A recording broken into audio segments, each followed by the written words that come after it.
আসসালামু আলাইকুম সুপ্রিয় দর্শক, কেমন আছেন সবাই? আজ আমি এসেছি ইবনে সিনায়। এটা আমাদের লালবাগেরই একটি শাখা। এখানে আমি প্রায়ই আসি, এমনকি ঢাকার যত হসপিটাল আছে সব হসপিটালেই আমার মাঝে মধ্যেই যেতে হয়।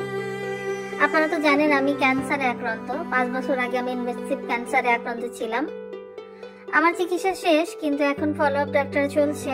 এজন্য ফলো আপ যখন করি তখনই আমার টেস্টের জন্য বিভিন্ন হসপিটালে যেতে হয়। এই জন্য এসেছি। সকাল ছিল, মানুষ কম। এই ইবনে সিনাটা অনেক নিট অ্যান্ড ক্লিন, খুবই ভালো লাগতেছে। এর আগেও আমি এসেছি, টেস্ট করা হয়ে গেছে। আমি এখন চলে যাচ্ছি, এই আর কি। সবাই আমার জন্য দোয়া করবেন, আমি যেন ভালো থাকি, সুস্থ থাকি, এবং আপনাদের জন্য অনেক দোয়া শুভকামনা রইল। আপনারাও সবাই ভালো থাকবেন, সুস্থ থাকবেন। আল্লাহ সবাইকে ভালো রাখুন, আমিন। তো আজ এই পর্যন্তই, আবার দেখা হবে পরবর্তী কোনো ভিডিওতে। সে পর্যন্ত আপনারা সবাই ভালো থাকেন, সুস্থ থাকেন। আল্লাহ হাফেজ।